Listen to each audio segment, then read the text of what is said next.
მიხეილ სააკაშვილმა რამდენიმე მნიშვნელოვანი შეხვედრა გამართა კონგრესში. საქართველოს პრეზიდენტი ამერიკელ კონგრესმენებს ბილ შუსტერს, მარიო დიას ბალარტს, ჯონ გარამენდის, დანკა ჰანტერს, ტენდოს, ჯონ რანიანს და შონ დაფის შეხვდა. მხარეებმა ორფეროვი თანამშრომლობის სამომავლო პერსპექტივებზე იმჟელეს და აღნიშნეს, რომ ეს ურთიერთობა უფრო მაღალ საფეხურზე უნდა ავიდეს, მათ შორის უსაფრთხოებისა და ეკონომიკური თანამშრომლობის თვალსაზრისით.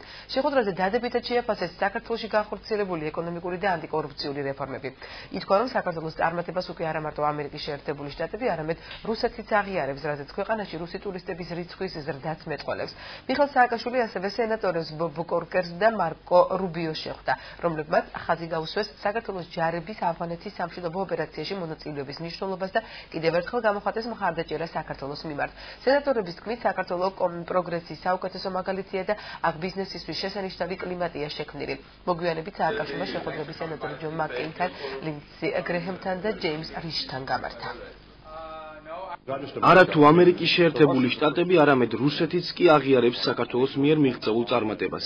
ყველას საქართველოში უნდა ჩასვლა წელს 500,000-დან 700,000-მდე ტურისტი საქართველოში მხოლოდ რუსეთიდან ჩავიდა. ეს არის ადგილი ბიზნესისთვის, ტურიზმისთვის, საუკეთესო განათლებისთვის და ეს ყველაფერი თავისუფლებას მოაქვს.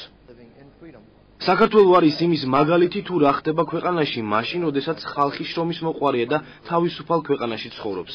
ყავთ პრეზიდენტი, რომელიც წარმატებით ამარცხებს კორუფციას და რომელსაც აქვს ეკონომიკური გეგმა, რაც დანარჩენი მსოფლიოსთვის მოდელია. პრეზიდენტ სააკაშვილთან შეხვედრა ძალიან საინტერესო იყო.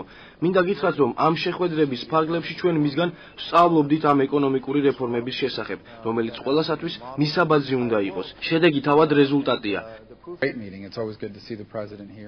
არაჩვეულებრივი შეხვედრა გაიმართა მიხეილ სააკაშვილთან. ყოველთვის მიხარია მისი ნახვა. ჩვენ მივიჩნევთ საქართველოს როგორც პროგრესის საუკეთესო მაგალითს. საქართველოში კორუფცია დამარცხებულია, ეს უნდა იყოს სხვა ქვეყნებისთვის მისაბაძი. კვლევების მიხედვით საქართველოს საუკეთესო ადგილია ბიზნესის კეთებისთვის, თუმცა ასევე ჩვენ ვიცით, რომ ქვეყანას აქვს გარკვეული პრობლემები უსაფრთხოების მხრივ, რადგან რუსეთს არ სურს აღიაროს ქვეყნის უფლება იყოს სუვერენული და დამოუკიდებელი სახელმწიფო.